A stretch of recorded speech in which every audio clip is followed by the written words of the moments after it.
Muy buenos días a todos los que hoy nos acompañan en un evento más de la Facultad de Ciencias Económicas y Sociales.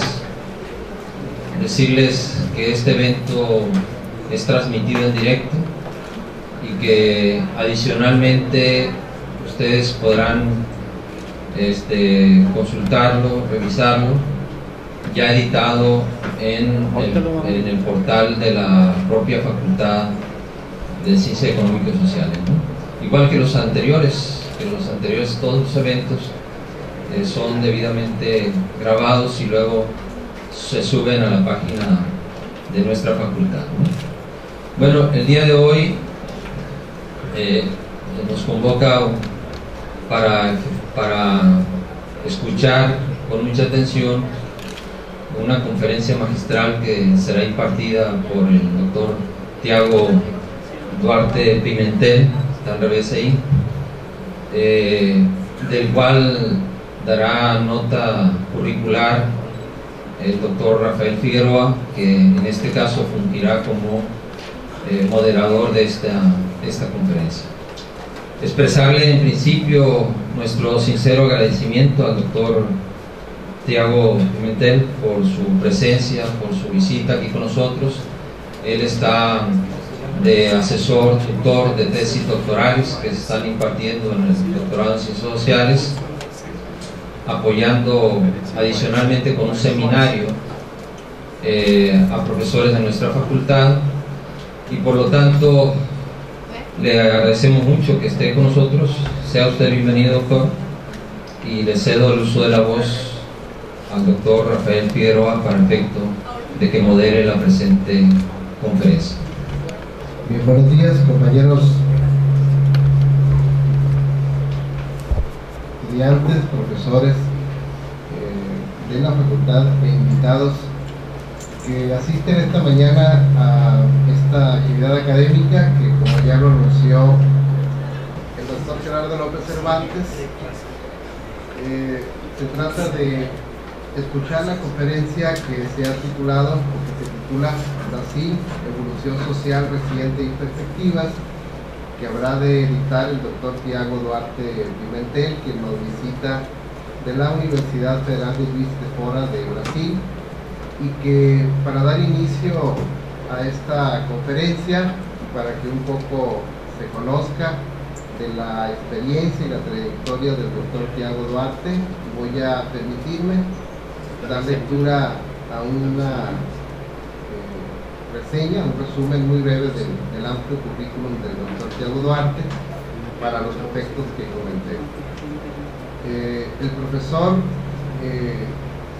Tiago Duarte tiene la licenciatura en Turismo por la Universidad Federal de Minas Gerais en Brasil, tiene un máster en Administración de Empresas por la misma universidad y el doctorado en Ciencias Sociales con especialidad en Sociología por la Universidad Federal de Juiz de Fora, también de la República de Brasil. El doctor Tiago Duarte trabaja en los programas de posgrado en Ciencias Sociales de esta universidad y también en la licenciatura en Turismo y Estudios Interdisciplinarios y Humanidades. Es editor general y coeditor de la revista Anales de Estudios Turísticos, líder del Grupo de Investigación del Conocimiento, Organización y Turismo en la universidad e investigadora del Centro para la Gestión y el Desarrollo de los Territorios y el Centro de Estudios Organizacionales y Sociedad. El doctor Tiago coordina el Observatorio Económico y Social del Turismo y el Laboratorio de Planificación Turística. Es además miembro del Consejo Municipal de Turismo de la ciudad de Juiz de Fora y líder del Comité de Investigación, Información y Cultura. Trabaja principalmente, sus temas de investigación tienen que ver con el campo de la sociología, la administración y el turismo, y específicamente sus trabajos están centrados en las áreas de investigación y en los siguientes campos temáticos: teoría social, sociología de las organizaciones y turismo, y todo aquello que tiene que ver con el área de turismo, donde se incluye historia y modelos explicativos de gestión y planificación del turismo en las zonas turísticas, y los temas relacionados con gobierno territorial de destinos turísticos. Como lo mencionó el doctor Gerardo López Cervantes, el doctor Thiago Duarte ha venido a nuestra universidad y particularmente a nuestra facultad para participar como miembro de los comités tutoriales del doctorado de Ciencias Sociales y participa junto con un grupo de profesores en un seminario que se le ha organizado y que se ha venido desarrollando desde el día de ayer y que continúa hoy por la tarde y el día de mañana por la mañana. Agradecemos, como lo ha hecho el doctor Gerardo López Cervantes, la presencia en nuestra institución del doctor Thiago Duarte, y vamos a proceder a escuchar su disertación y vamos además a plantearles que después de que lo escuchemos nos demos el tiempo para escuchar de ustedes algunas preguntas, algunas opiniones o reflexiones, escuchar la réplica o la respuesta del maestro después de escuchar sus preguntas. Pero por lo pronto, y sin más preámbulo, cedo el uso de la voz al doctor Thiago Duarte. Gracias. Bueno, buenos días. Gracias a todos por venir, por la atención. Inicialmente yo voy a disculparme, pido vosotros disculpas por mi español, que no es perfecto, es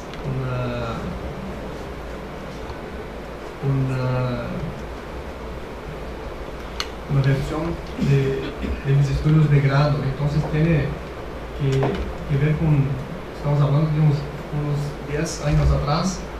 Después de eso he platicado muy poco, porque Brasil es un país muy grande, no tenemos mucho contacto con las personas hispanohablantes, entonces quedamos más cerrados en nuestro propio territorio y con pocas oportunidades para platicar.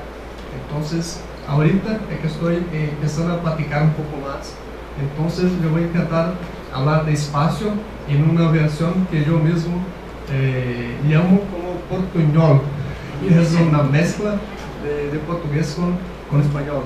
Pero si se pasa algo, si tienen alguna duda, pregúntame, yo puedo hablar un poco más despacio.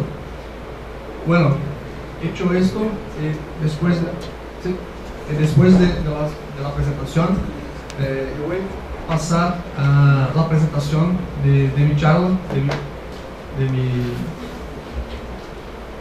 mi exposición para ustedes. Bueno, hizo una presentación que intenta dar cuenta de algunos de los aspectos más generales importantes del Brasil, sobre todo en los años recientes. Eso porque Brasil es por sí mismo es un tema muy difícil, porque es muy grande, es muy diversificado, tiene muchas cosas que ocurren al mismo tiempo y difícilmente cualquier uno, sociólogo, economista, politólogo, que intente trabajar con Brasil e explicarlo de una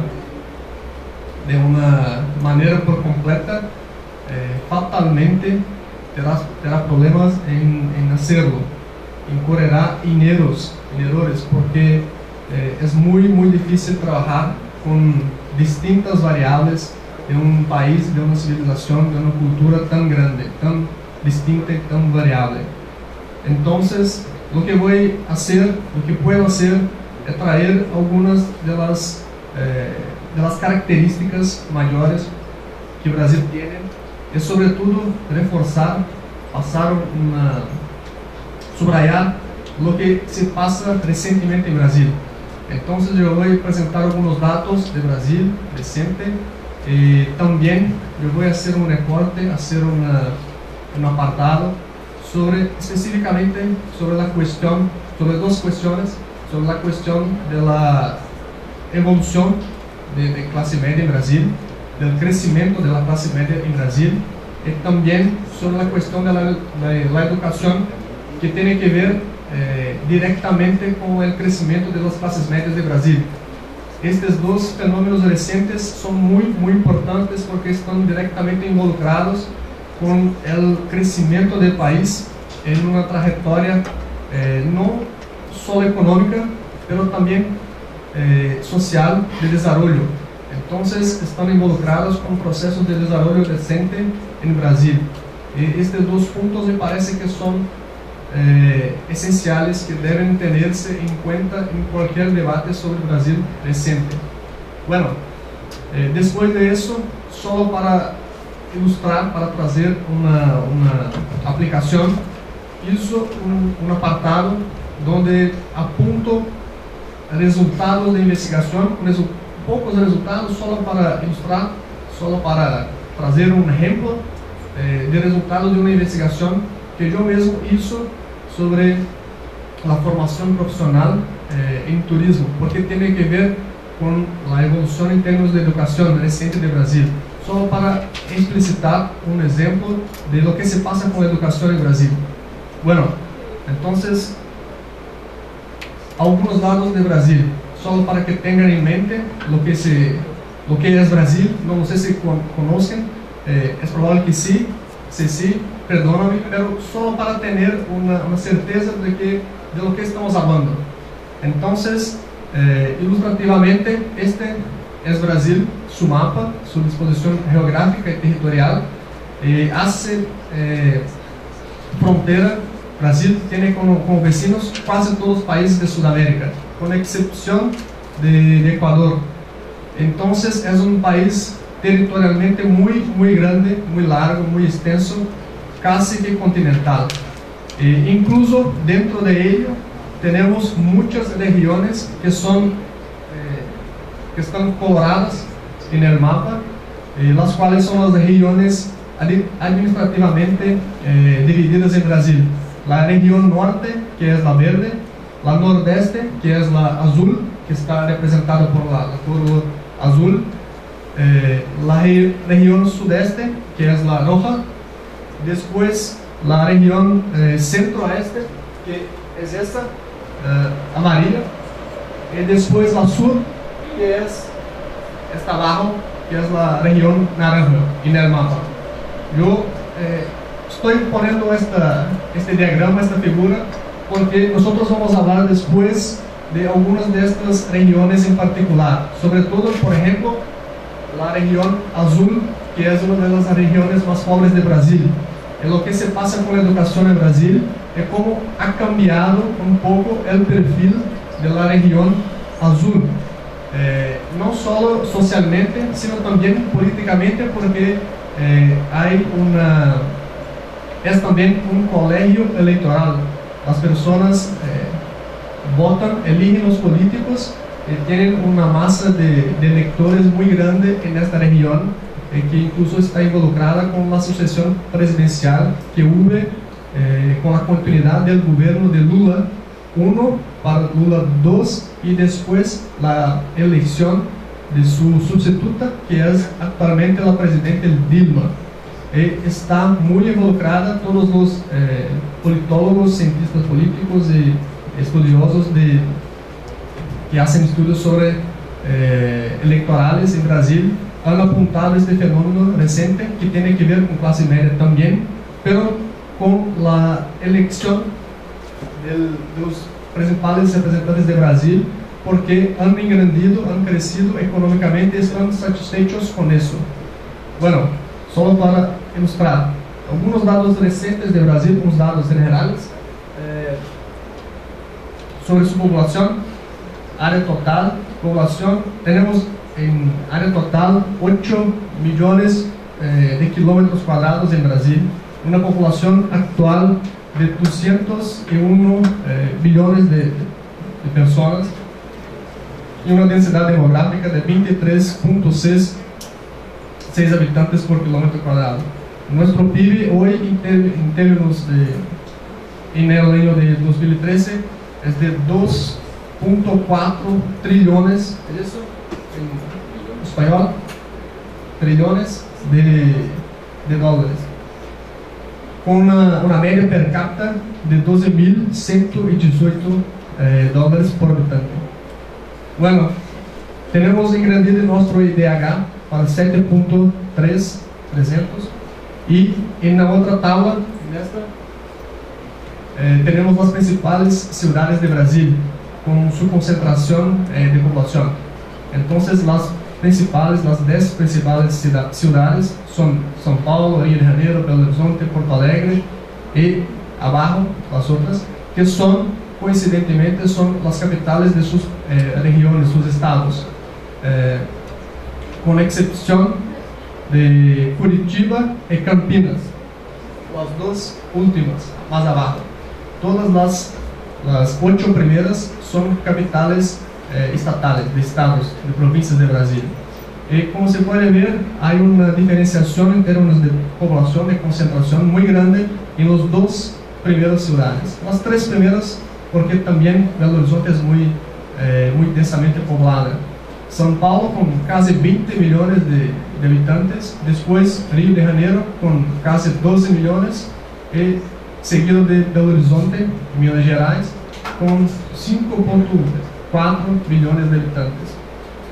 Solo una otra ilustración, una otra curiosidad, en términos de etnia, de distribución étnica de Brasil, tenemos un país multiétnico, con brancos, pardos, pretos, amarelos o asiáticos, y también indígenas o ameríndios. Pero la mayor parte de la población está dividida entre los brancos, la etnia blanca, y los pardos, que es una miscigenación, una mezcla de los brancos con negros, con ameríndios, con todas las otras etnias. Entonces se tiene un país multirracial en Brasil.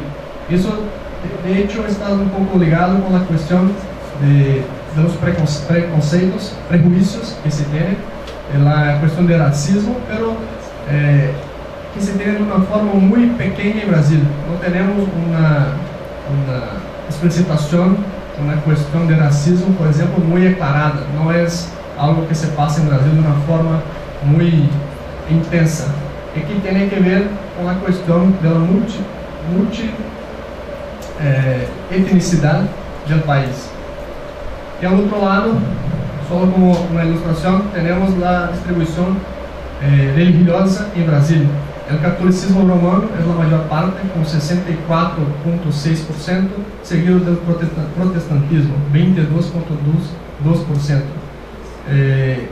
Solo un apartado, que la religión del catolicismo ha disminuido en los últimos años, en las últimas décadas, porque se tenía alrededor del 90%, se concentraba el 90% de la población en los 70, y a los pocos están disminuyendo, perdiendo espacio para otros tipos de religión. Bueno, algunos puntos que yo quería resaltar a partir de estos datos y de otros que no puedo traer aquí, porque son muchos datos, tenía que tener muchos estudios, muchas horas para poder aclarar y hablar sobre eso, pero gustaría de resaltar, subrayar algunos de estos datos, de las informaciones que tenemos recientemente de Brasil. Uno es la creación de más de 8.7 millones de puestos de trabajo, con el crecimiento de 2.4 en el primer gobierno Lula, 2.4 de la reglamentación de los puestos de trabajo.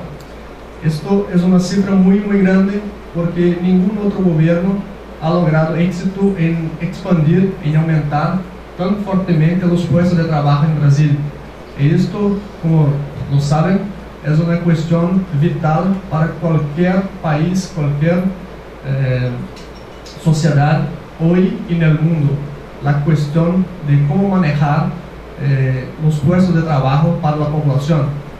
Entonces tenemos exitosamente lidado con esta situación, creando muchos puestos de trabajo, e incluso no solo con la creación de los puestos de trabajo, pero también con la regularización de esos puestos.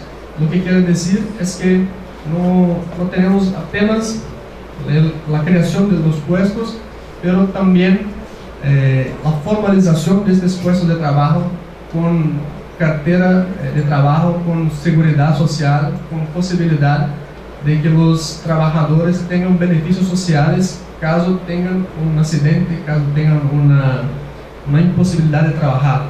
Entonces, ese aspecto de la regularización de los puestos de trabajo es muy importante. Pero aún así, el desafío es muy grande. Tenemos 49 millones de personas sin cartera assinada, sin tener regularización de su puesto de trabajo, que es una cifra que tiene que ser convertida, que tiene que ser cambiada para puestos de trabajo regulamentados, para que la población pueda acceder a beneficios estatales. Bueno, el rendimiento de los trabajadores tiene una elevación de 7.2% en los años 2005 y 2006. Yo hice un apartado sobre eso, pero después tenemos tablas para comparar los otros años también. Pero esto es un apartado porque tiene una información muy importante. El crecimiento de 7.2 en la renta, en la capacidad de adquisición, de compra de los trabajadores, es muy importante.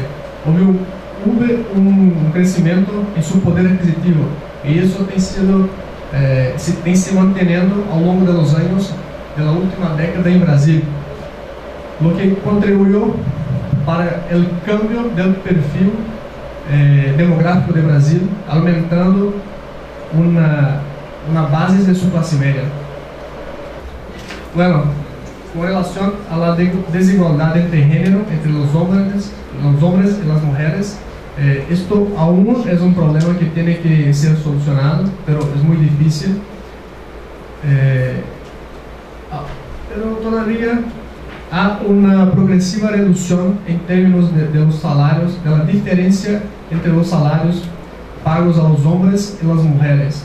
Si pudiéramos acompañar los años de 96, era de 58.7%, y en 2004 de 63.5%, en 2006 de 65.6%. O sea, las mujeres están empezando a ganar casi tanto quanto os homens, estão chegando perto de ganhar o que os homens ganham por el mesmo tipo de trabalho. Bueno, estes avanços,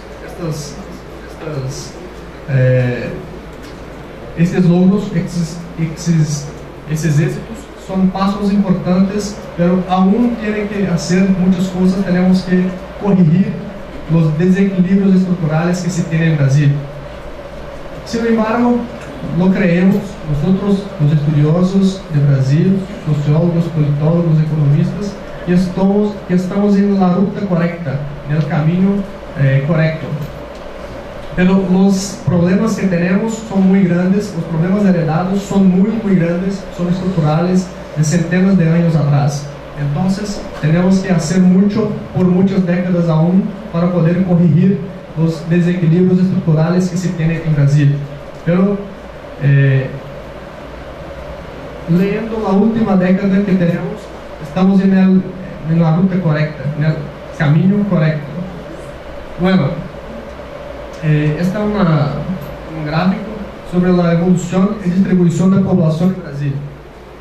En los 2000, yo asinalé que tenemos 70 millones de personas en la región sudeste de Brasil, que es el sumatorio de las dos partes apuntadas para frente. Esta es la región sudeste y esta nordeste que yo hablaba anteriormente.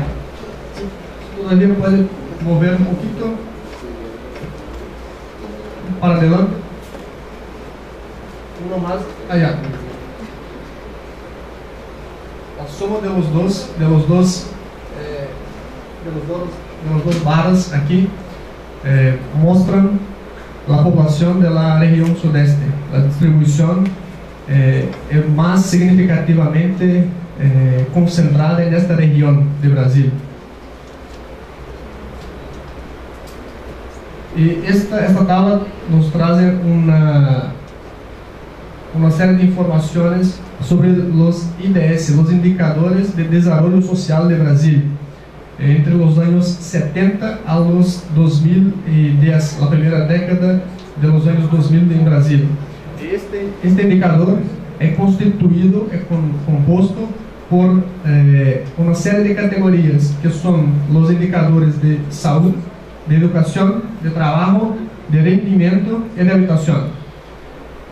Lo que quería subrayar para ustedes es que el indicador de habitación que compone el de índice de desarrollo social fue lo que más creció, lo que más tuvo éxito en Brasil en los últimos años, en la década de los años 2000.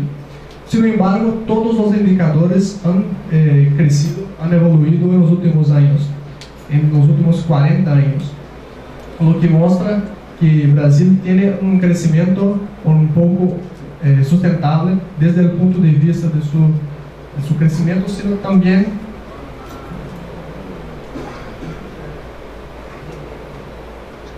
de una mejor distribución en términos de calidad que es verificada a través de los indicadores sociales. Un otro punto que gostaria de subrayar es con la cuestión al rendimiento, que en los últimos 10 años también tiene crecido mucho en Brasil, sobre todo a costa de las inversiones directas del gobierno estatal federal, que han sido hechas a través de, sobre todo de becas y otros programas gubernamentales, pero directamente en la población, a los individuos. Bueno, esto es un gráfico que muestra la cuestión, la distribución a lo largo del tiempo de los principales conjuntos de indicadores, los 6 indicadores que componen el índice de desarrollo social de Brasil. Lo que quería resaltar, los más exitosos, los que han mejor sido puntuados, son los indicadores azul de salud y el rojo, el oscuro, que es de habitación.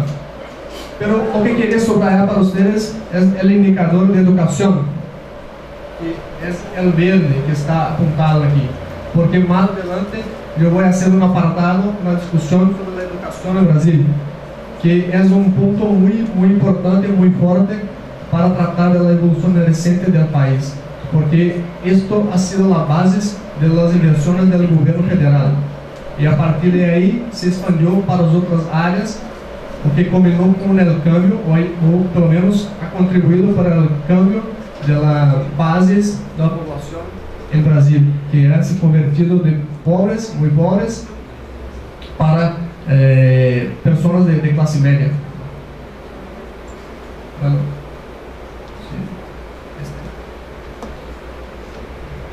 bueno, esta tabla tiene la evolución del PIB y del salario mínimo real en Brasil en los últimos 30 años. Como se puede ver en el periodo asinalado, tenemos una evolución. Sobre todo, lo que quería marcar, lo que quería resaltar, es que en los últimos 10 años, sobre todo los 2000 adelante, tenemos un crecimiento constante, no muy grande, pero constante del PIB de Brasil. ¿Sí? Se puede, de acá, de los 2000 para adelante, tenemos un crecimiento constante del PIB de Brasil. Entre 4, que fue el punto máximo, el 5, que fue el punto máximo, y 1, que fue el punto 1.15, que fue el punto mínimo del crecimiento del PIB, pero siempre creciendo en todos los años, lo que es una base segura, una base fuerte, sustentable, para hacer inversiones en la distribución de renta a través de los programas sociales. Entonces, con la cuestión de la economía un poco estabilizada, se puede cambiar a hacer inversiones en programas sociales, lo que se pasó en Brasil en los últimos 10 años, en la última década. Y en la otra columna se apunta la evolución del salario mínimo real, que tuvo como su punto máximo, su punto alto, el año de 2006, con 13.43% del ganho em termos do salário mínimo real da população. Bueno, um outro indicador importante, outro indicador social importante de Brasil, que é um apartado que hizo aqui sobre a evolução dos indivíduos que declaram seus rendimentos, ou seja,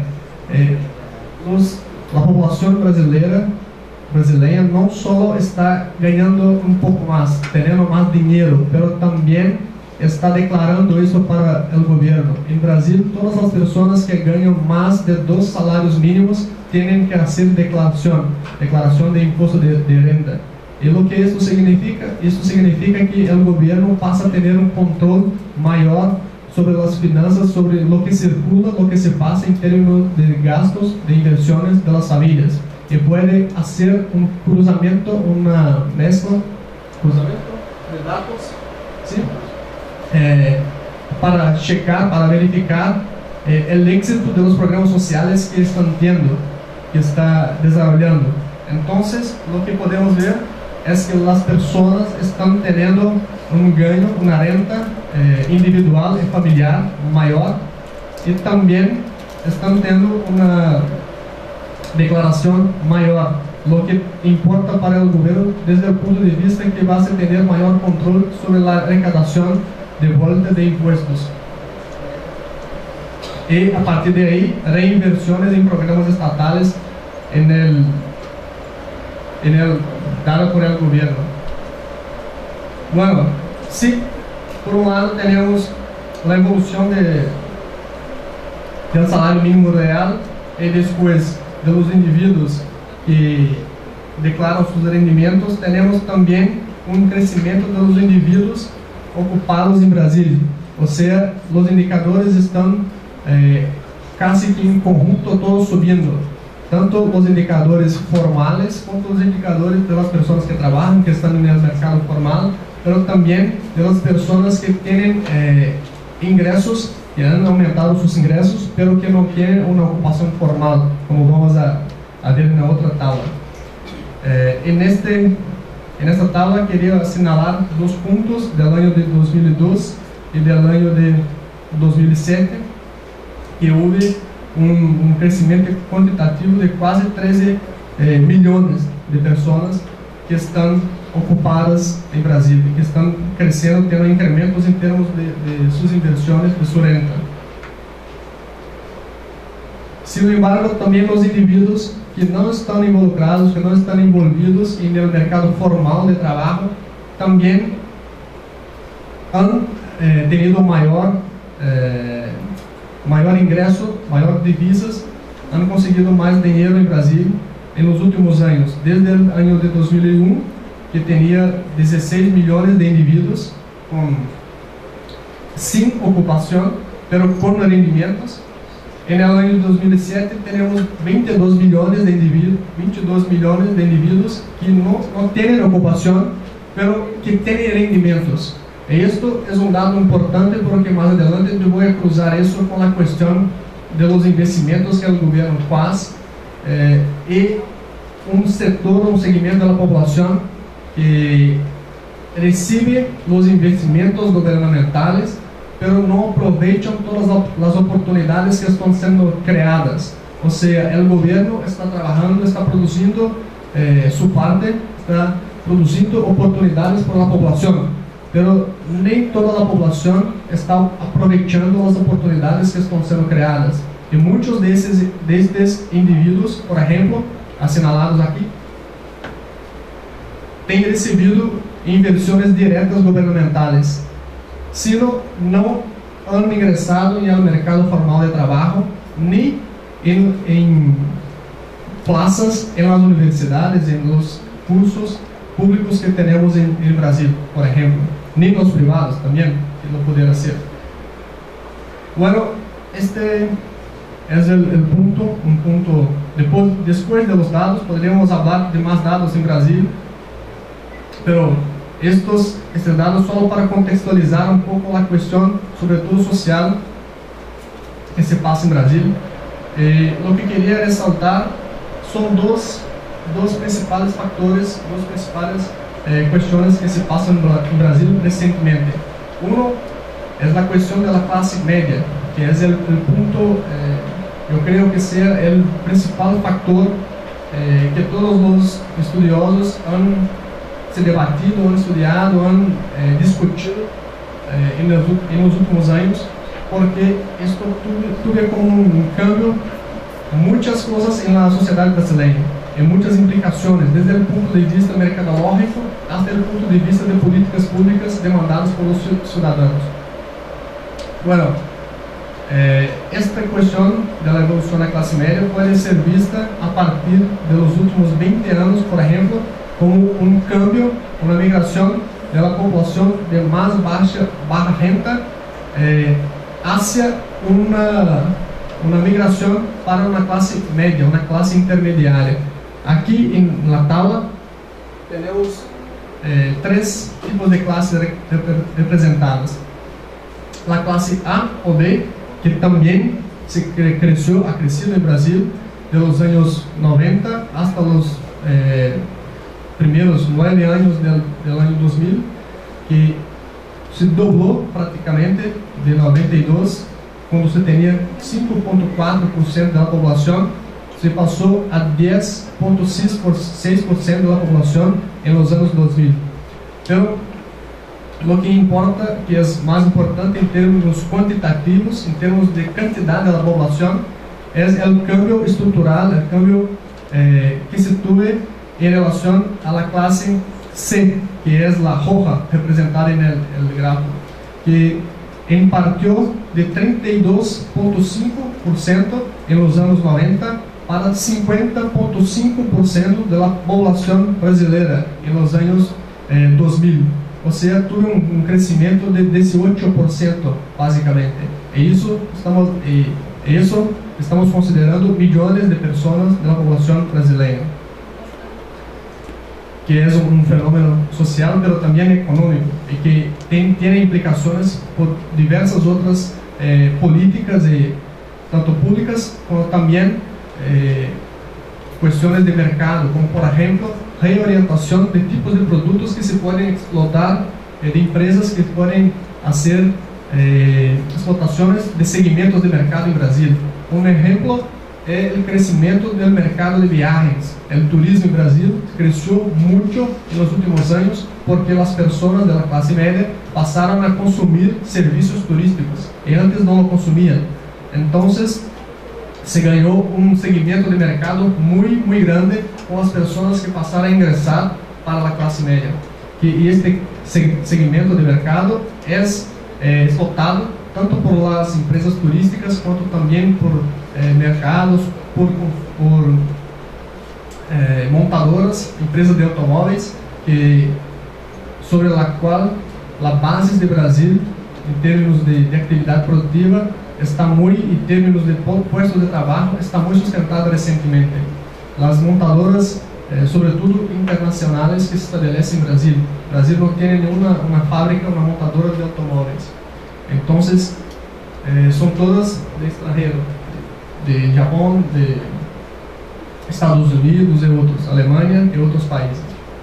Bueno, esta es una división, una segmentación de la clase media en términos de la población brasileña, en términos de clases, de clase alta, la media clase, media, la baja clase media, y después la masa de trabajadores, y después los miserables.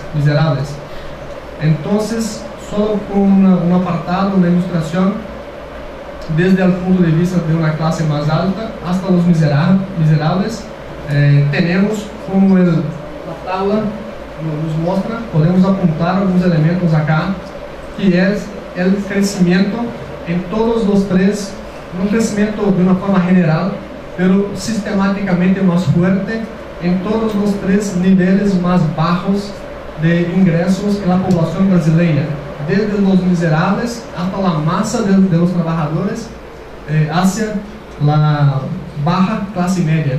Esto se observa en estos segmentos de una manera muy sistemática y muy fuerte.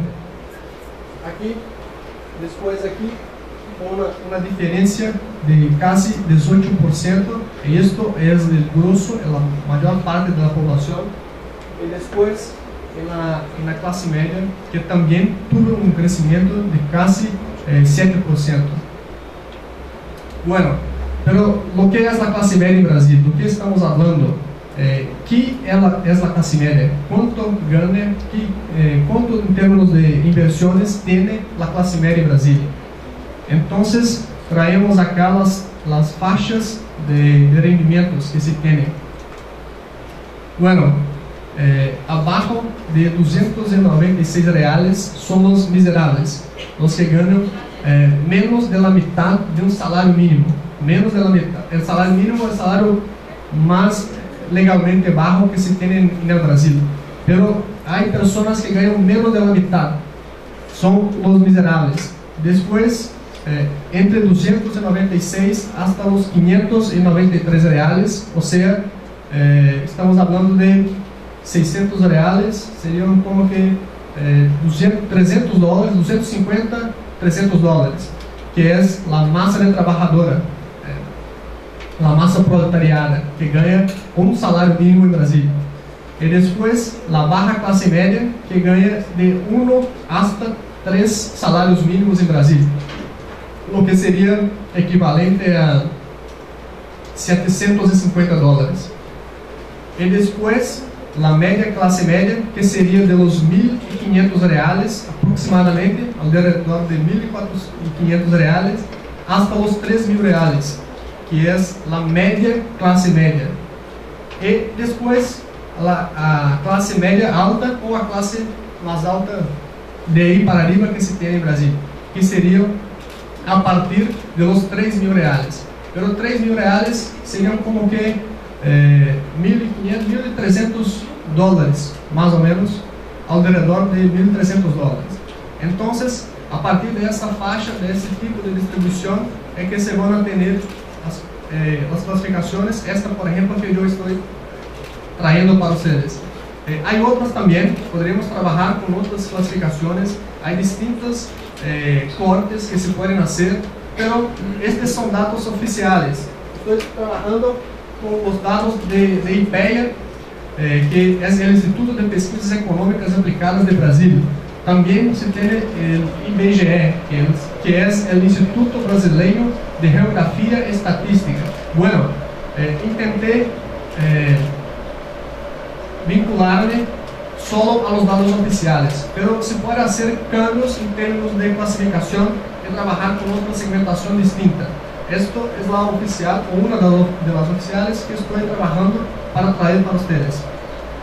Bueno, entonces estos son los segmentos de la clase media de las clases de Brasil, de los estratos sociales, y abajo yo traigo aquí variaciones poblacionales de estos estratos sociales para podermos cuantificar cuántos por ciento de la población está ubicada en cada uno de estos estratos apuntados. Bueno, na tabla abajo podremos ver en los años una evolución de los años 2003 hasta 2007. Es lo que quería apuntar para no tomar mucho tiempo, pero solo como a título de subrayar, de apuntar una cuestión específica, con relación a lo que estamos debatiendo, lo que estamos hablando acá, sobre la clase media. La baja clase media, como está apuntado en la tabla, en los 2007, tiene 36% de la población, cerca de 67 millones de personas. Y en 2003 tenía 30% de la población. Y si vamos a mirar los estratos inferiores, también vamos a ver un crecimiento, un gradativo cambio en términos de estratos sociales, de las clases más bajas para los estratos más arriba en la confederación que es hecha aquí. Bueno, las personas ocupadas, siguiendo la clasificación anterior, pero con datos más recientes de 2010, las personas ocupadas de la clase media, de baja clase media, pasaron de los 2000 hasta 2010 de 25 para 36%. Las personas ocupadas son las personas de la PEA, que es la población económicamente activa, ¿sí?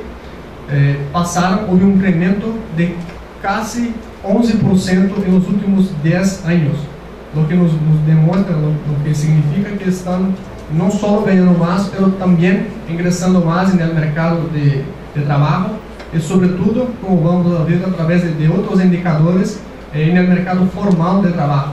O sea, también pasan a hacer inversiones hacia la recaudación de impuestos que vuelve al gobierno federal, mejorando el ciclo de la economía brasileña. Bueno, en términos de tablas, lo que quería apuntar genéricamente un poco un panorama general. Me olvidé de comentar, pero puedo hacerlo ahora. Esta frase, si se puede volver un poquito al inicio, lo agradecería. Pues porque empezamos un poquito más tarde, por la cuestión de la hora, me olvidé de hacer este apunte. En la primera, por favor. Antes, sí. Esta es una frase muy famosa en Brasil, de un músico, un musicista muy importante, quizás lo conocen, e incluso es reconocido internacionalmente, que se llama Antônio Carlos Jobim. Tom Jobim, más reconocidamente, que dice que el Brasil no es para principiantes. El Brasil lo que quiere decir es que Brasil no se puede hacer una interpretación fácil, rápida. Tiene muchas especificidades, tiene muchos problemas, tiene que tener mucha experiencia, mucha consistencia en sus análisis. No se puede hacer una análisis, transportar una análisis de un otro sitio cualquier, de un otro contexto cualquier, e intentar aplicarla y reproducirla en Brasil, porque no va a dar cierto, no va a funcionar. Tiene que desarrollar, tiene que tener una propuesta muy sólida y que consiga lograr todos los desafíos de trabajar con las especificidades brasileñas. Bueno, esto es solo para hacer una parte, porque no se puede hablar de todo Brasil en una hora, quizás en una vida, sí, pero esto es solo para justificar, solo para hacer una patada, porque yo voy a entrar en un punto que quería compartir con vosotros, que yo creo que sea quizás el punto más importante de la evolución reciente de Brasil en los últimos 10 años. Y aquí traigo un autor muy importante, un autor brasileño, muy importante, reconocido internacionalmente, y por una casualidad, una coincidencia, es un colega de trabajo de mi programa de posgrado en Universidad Federal de Juiz de Fora. Este investigador se llama Gessé de Souza y ha estudiado Brasil en los últimos 10 años y sobre todo de una manera más específica la cuestión de la clase media de Brasil y su transformación, sus cambios, lo que se pasó con la clase media de Brasil. Y lo que habla es un sociólogo, y lo que habla, lo que es importante que quería compartir con vosotros, es que las personas tienen concepciones distintas. Las personas, los estratos poblacionales, los tipos de personas, los grupos sociales tienen mentalidades distintas. Entonces, no todo lo que el gobierno va a hacer va a funcionar correctamente, perfectamente, de una forma planeada, de una forma muy racional, porque sus inversiones, por mejor que sean, por más bien planeadas que sean, van a tener inconsistencias con la realidad. Eso porque la realidad tiene algunas especificidades, y por eso yo hablaba que el Brasil no es para principiantes. Una de sus contribuciones, uno de sus conceptos o de sus explicaciones está embasada en la cuestión de la dimensión temporal, de cómo los distintos estratos sociales, cómo los distintos grupos sociales de la sociedad, de la población, manejan la cuestión del tiempo.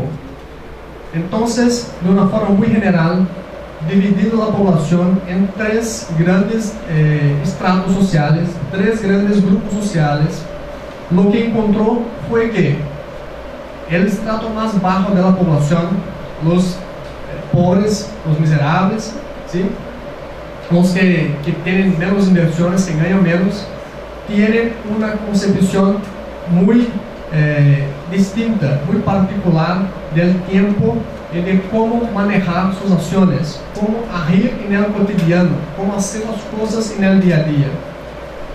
Incluso por muchos factores, pero la propia cuestión de no tener inversiones, por ejemplo. Pero lo que encontró es que las personas de este segmento trabajan, manejan por una cuestión de tiempo del presente, una cuestión del tiempo del día a día, de hoy. No planean sus actividades, no planean el futuro, no planean hacer nada para mañana o para de aquí una semana o entonces un mes, porque a veces no tienen recursos, no tienen cómo planear algo para mañana, porque no pueden, quizás pueden no existir, pueden no sobrevivir hasta mañana. Entonces su racionalidad, su dimensión, su lógica de acción es una lógica voltada para el tiempo de hoy, de ahora. Tengo que conseguir mi sobrevivencia, mi alimentación, mi comida hasta el final del día. Necesito sobrevivir, necesito comer algo hasta el final del día. Los que no son miserables, solo pobres, piensan en gastar, en consumir el dinero que tienen, que ganan momentáneamente. No hacen una inversión en más largo plazo, no hacen una inversión en sus hijos, no hacen una inversión en una educación, en un puesto de trabajo más alto, no tienen una perspectiva de planeación, ¿sí? Esto es la concepción de este estrato de la población.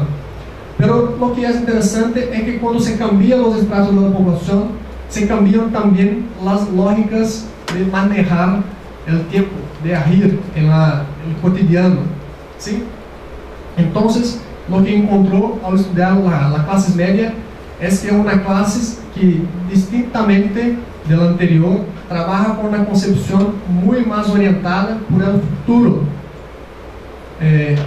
Es casi como si no viviesen el presente, no aprovechan el tiempo, no disfrutan, no pasean, no hacen cosas entre comillas agradables, sino trabajan, hacen inversiones del tiempo en lograr cosas, en planear cosas para tener éxito mañana, semana que viene, el mes que viene. Hacen una inversión de tiempo en sus estudios para de aquí a 4 años tener un grado, para tener una posición, un puesto de trabajo mejor, conseguir obtener más dinero, hacer inversiones en sus familias, sus hijos, y de ahí por adelante. Entonces es una otra concepción distinta de manejar el tiempo, de agir, de hacer las cosas en la realidad. Y lo que encontró al observar, por ejemplo, la clase alta, la clase más que tiene más inversiones financieras, es que tiene una preocupación, una mentalidad más voltada para el pasado. Pero ¿en qué sentido?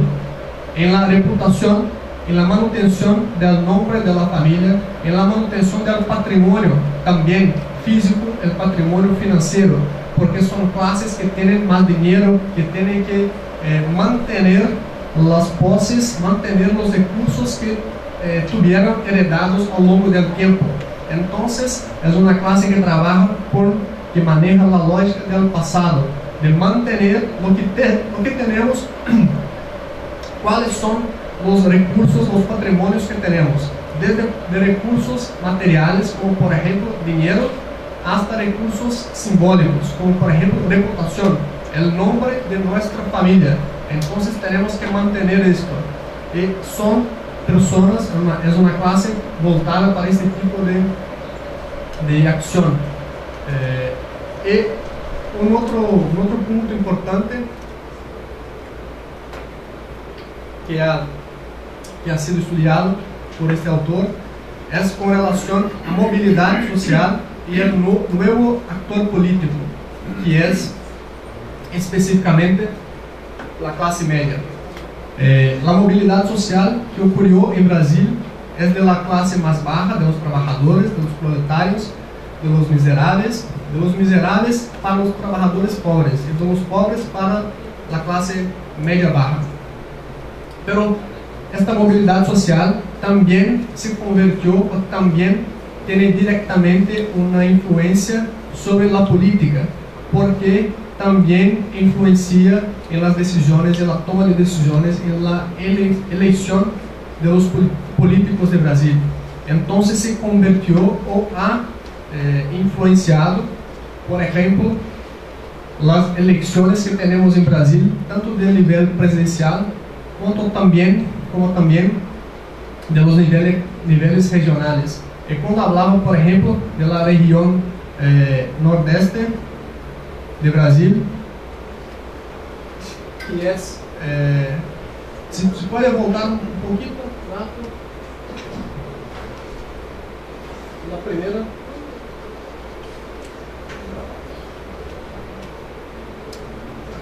Del mapa, sí. La región nordeste, que es esta. Entonces, es una región que tuve, como apuntaba para ustedes anteriormente, que tuve un gran crecimiento en términos de inversiones, ¿sí?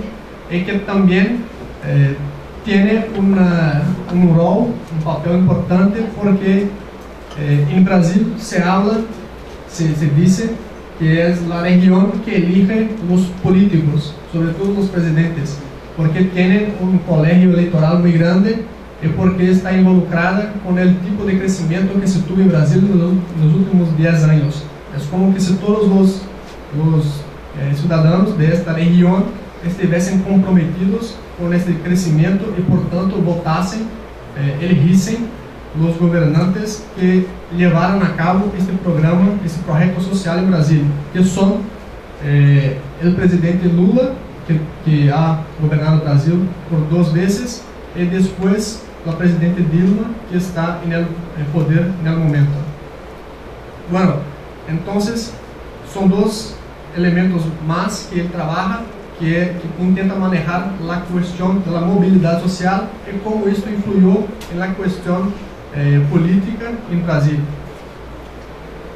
Y una cosa más que quería platicar con vosotros es la cuestión de la educación, porque estamos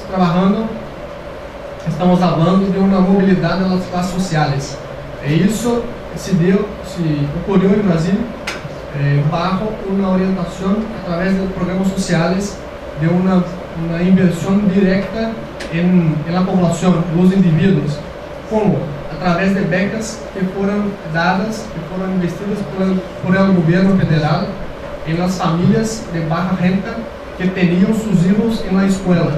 Entonces las familias pasaron a recibir becas para mantener sus hijos en la escuela y sacarlos, quitarlos del trabajo, porque las personas, sobre todo las más pobres, mantenían sus hijos fuera de la escuela y trabajando, ayudando a sus padres. Entonces el gobierno detectó este problema y pasó a investir, a hacer una inversión directa en las familias de baja renta para sacar a los niños del trabajo, a veces trabajo duro, trabajo muy pesado, trabajo con actividades nocivas a la salud, como por ejemplo carbonaría, queimar madera, poner fuego en la madera, sí, carbonaría, carbón, cosas como esa, entonces que son muy prejudiciales para la salud. Entonces se quitaron los hijos, las crianças de estas actividades y les ponían en la escuela, y en troca, en cambio, tenían una renta mínima a través de becas garantidas por el gobierno. Bueno, entonces el papel de la escuela ha sido muy fuerte, muy importante en Brasil, incluso porque tenemos también indicadores como este que traigo para ustedes, que en Brasil tenemos 55 millones de estudiantes en Brasil, entre la escuela pública y privada, desde las primarias hasta la universidad. Y si vamos a incluir, por ejemplo, las personas que trabajan con la escuela, por ejemplo, los maestros, los profesores, tenemos casi que un tercio de la población brasileña involucrada directamente con la escuela. La escuela es una institución muy importante, o que tiene un papel muy decisivo en el Brasil, sea desde el punto de vista social, de programas sociales, sea desde el punto de vista económico, porque aún se está por hacer, no lo conozco, puede ser que exista, pero se tiene que hacer un estudio económico sobre la economía de la escuela. ¿Cuánto en términos de dinero, de volumen, de flujo financiero, se genera una escuela y todo lo que está alrededor, todo lo que está involucrado con ella, desde el punto de vista de escuelas primarias hasta el punto de vista de escuelas superiores. Entonces, si vamos a hacer un estudio sobre eso, por ejemplo, vamos a ver que un tercio de la población de un país, que no es un país pequeño, es un país grande, y que tiene una población grande, 200 millones de habitantes, un tercio de ella está involucrado con la escuela. Entonces, esta institución social tiene un papel muy decisivo, muy importante en toda y cualquier acción que se va a hacer en este país particularmente, pero también lo creo en los otros. Bueno, en 96, por ejemplo, el índice dos alumnos, dos estudiantes que no frecuentaban la escuela en la faja de los chicos, los niños, de 5 a 6 años, era de 35%, pero después, en 2001, bajó para 23%. En 2006, teníamos 14,17%, entonces bajó más una vez a la mitad de lo que era en 96, 35%. En el grupo de 7 a 14 años, por ejemplo, el mismo indicador cayó 8,7% en 96 para 3,5%, y después de 2001, y después 2,3% en 2006. Entre los alumnos de 15 a 17 años, 30,5% no estaban en la escuela en 96. En 2006 se bajó para 17,5%. El tiempo de estudio de las personas arriba de 10 años de edad también subió. Las personas están más en la escuela, registrando un aumento de 3% de 2005 para 2006, con una media de 6,8 años en los bancos escolares, en las plazas.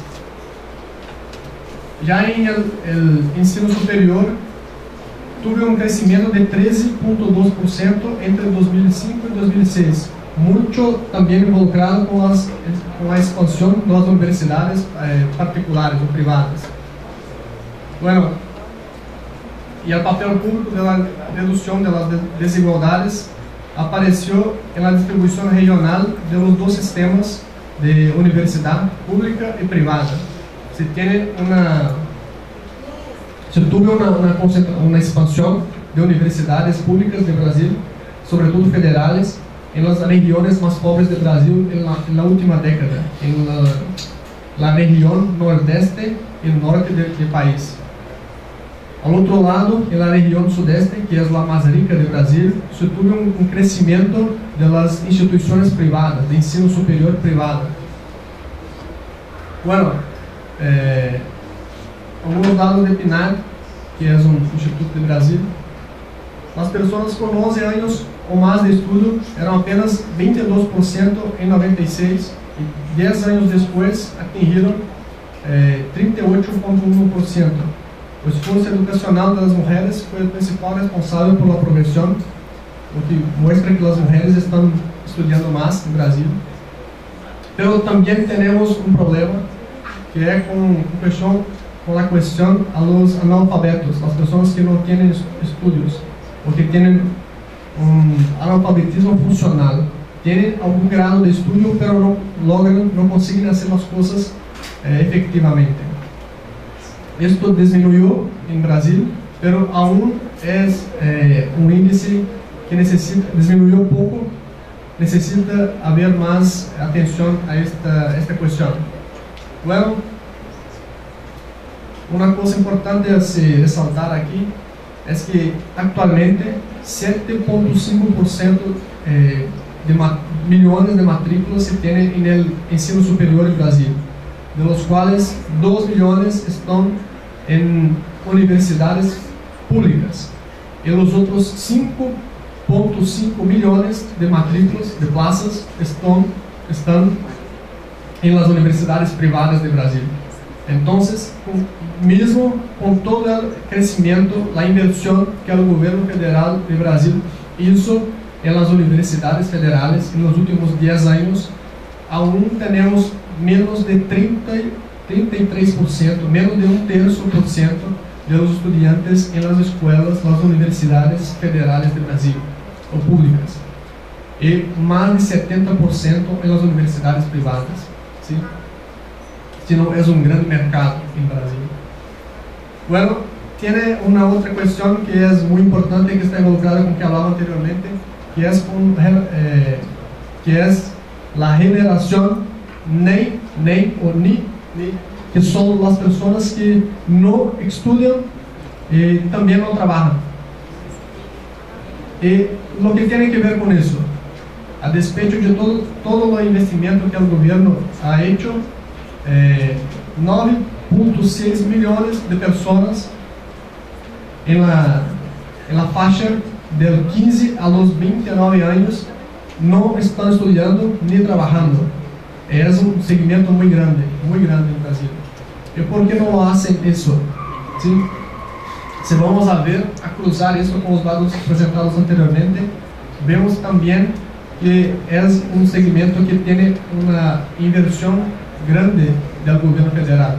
Y son personas que están en la transición de las clases populares, clases más bajas, hacia una clase media. Entonces volvemos a la cuestión que hablaba con ustedes, que nos ayuda a explicar un poco. Si se puede volver un poquito, aquí. Si podemos hacer un cruzamiento interpretativo, vamos a ver que mucha de esa gente que está cambiando, está migrando de una clase social para otra, lleva consigo su mentalidad, su cabeza, su forma de hacer las cosas, su lógica de manejar el tiempo. Y quizás tiene una preocupación mayor con el aprovechamiento del tiempo por el momento, el presente. Él no está muy interesado, no está muy preocupado en aprovechar las oportunidades, sea de trabajo, sea de estudio, para hacer una inversión de más largo plazo. ¿Por qué? Porque eso tiene que ver con el ingreso de la población de estratos de una clase baja, que tenía una otra lógica, una otra manera de ver, de manejar, de trabajar con el tiempo, y por tanto no hacen provecho de las oportunidades que están siendo generadas. Entonces son un segmento que se tiene que trabajar, pero se tiene que trabajar considerando esto, que tienen una lógica, una visión de mundo, una manera de hacer las cosas distinta, y por tanto no se puede hacer un programa racionalmente muy bien hecho, pero que no considera estos aspectos sociales.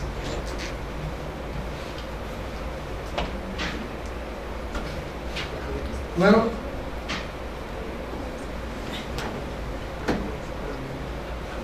si se puede seguir, por favor. Sí.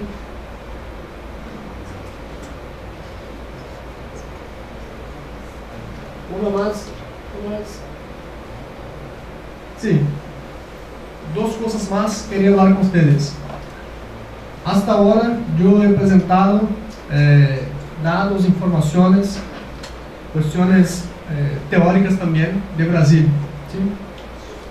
Desde un punto de vista más macro, más tanto económico como sociológico. Pero a veces esto queda así un poco lejos de nuestra realidad. Y lo que hizo ahora en este apartado que quería compartir con vosotros es traer algo un poco más cerca de nosotros, para intentar relacionar, hacer una relación entre lo que estamos hablando desde el punto de vista macro hasta su aplicación en nuestra realidad cotidiana, desde el punto de vista microsociológico. Entonces, presento muy rápidamente, solo de una forma muy selectiva, partes del resultado de una investigación que yo mismo hice en los últimos 3 años sobre la cuestión de la formación profesional en los estudios superiores de turismo, de la carrera de turismo, profesional de turismo, de mi propia universidad. Y lo que encontré es que teníamos una hipótesis de que tenemos un hecho en la realidad, que es que cerca de 70 a 80% de las personas de la carrera de turismo formadas con este tipo de formación están desempleadas, fuera del mercado de trabajo, o entonces cambian de profesión o trabajan por puestos de trabajo subempleados con baja remuneración, distintos de lo que fueron preparados para hacer. Entonces, este es un problema muy grave. Digo eso porque, por ejemplo, cuando se compara esto con otra profesión, por ejemplo, los médicos, acá no sé si es importante, pero en Brasil la profesión más importante que tenemos son médicos. Los médicos son como que deuses. Entonces, la profesión de medicina, por ejemplo, no tiene una gran tasa de evasión como esta, no tiene problemas de empregabilidad como esta, como la carrera profesional de turismo. Lo que pensamos es que porque una persona, no es común que una persona vá a hacer un curso de medicina solo por hobby, porque gusta, y después no va a trabajar en aquel oficio. ¿Y por qué eso se pasa en otras profesiones?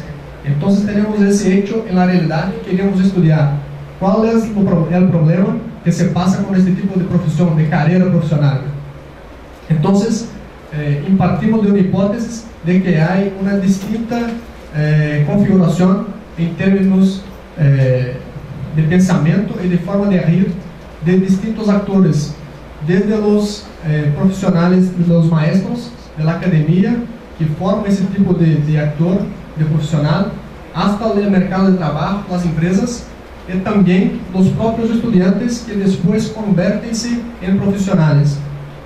Lo creímos que no hablaban la misma lengua, que no hablan la misma lengua. Uno cree una cosa, quiere hacer una cosa, el otro quiere otra, y la academia también por su vez lo cree, lo hace cosas distintas. Entonces es como que una torre de Babel. Hablan lenguas distintas y no consiguen comunicarse. Bueno, este fue la idea general de la pesquisa. Pero lo que encontramos de más importante que quería platicar con ustedes es esto. Si puede pasar un poquito, uno más. Estos son datos sobre la importancia del turismo en Brasil, que es muy importante. Entonces no hay una justificativa muy fuerte para no tener una carrera profesional que tenga un ingreso muy fuerte en el mercado de trabajo, que consiga lograr conseguir puestos de trabajo para los profesionales. Bueno, uno más. Sí, lo que encontramos que es importante y que tiene que ver con la discusión que estamos haciendo, sobre todo con la generación NEI, que son las personas que no trabajan ni estudian, es que lo que encontramos es que las personas, las que estudian, que están haciendo el curso, tampoco están interesadas, están involucradas, están haciendo algo con éxito, porque no se dedican, no estudian, estudian menos abajo de 1 hora por día. No hay milagres, no hay una mágica, nada se pasará si no houver una involucración, si no houver un comprometimiento. Entonces, uno de los aspectos importantes que descubrimos es que sin el envolvimiento de los propios estudiantes no habrá un milagre que va a cambiar la situación. Hay que tener una involucración directa, y eso tiene que ver directamente con lo que estamos hablando, porque hace parte de la misma lógica de pensamiento, tanto de las clases bajas, que han ingresado muy fuertemente en los ensinos superiores en Brasil, porque si tuvimos una abertura de plazas, un aumento de cantidad de plazas en el ensino superior, en la enseñanza superior en Brasil, pero también porque ingresaron personas que tienen una lógica distinta, ¿no? Una lógica del presente, y que no quieren hacer un esfuerzo planeado para el futuro. No están acostumbrados con esta lógica de pensamiento, no lo hacen así. Entonces, resumidamente, están más preocupados en aprovechar el día, carpe diem, aprovechar el día con fiestas, sin trabajo, sin esfuerzo, sin planeamiento, sin planeación, sin nada de eso, do que hacer algo más esforzado, que se tenga un resultado más adelante. No quieren trocar el provecho de hoy por un retorno de mañana. Esto es solo para ilustrar, es una cosa puntual, tiene otros resultados también, tiene otras cosas que se tienen que trabajar, que se tienen que explicar en conjunto, pero es solo una cosa ilustrativa de cómo que estos factores todos presentados están de alguna forma involucrados, uno tiene relaciones con otro, y si logramos hacer una comprensión un poco más general, vamos a entender lo que se pasa, al menos de una forma mejor do que tenemos cuando hacemos un retrato de una situación muy superficial. Bueno, si pudiéramos concluir algo de Brasil,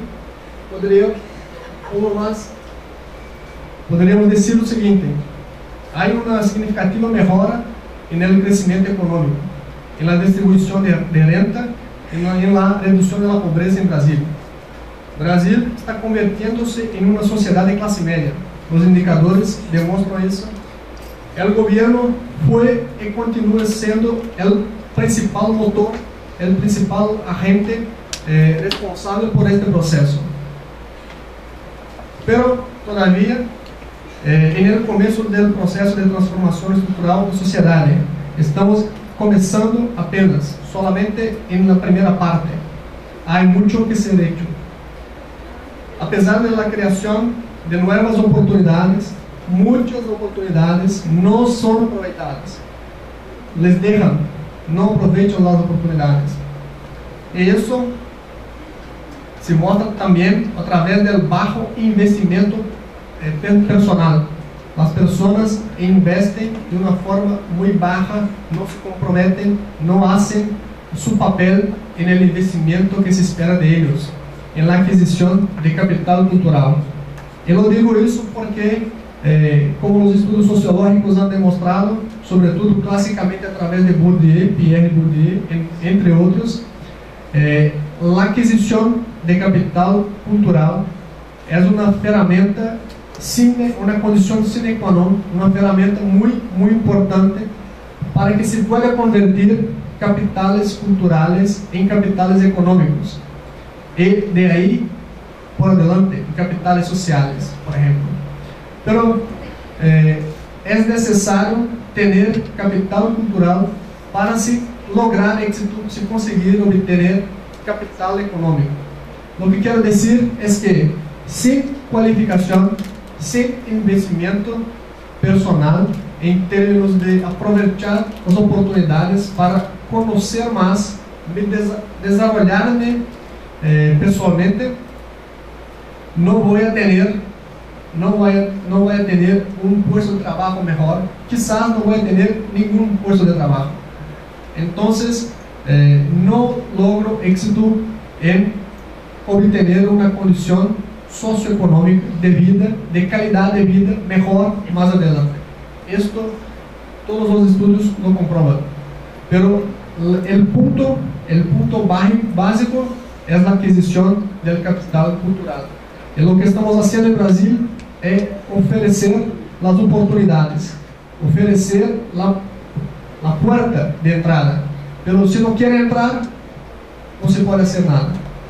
Bueno, era esto que tenía para compartir con vosotros. Agradezco la atención dispensada. Muchas gracias, muy obrigado.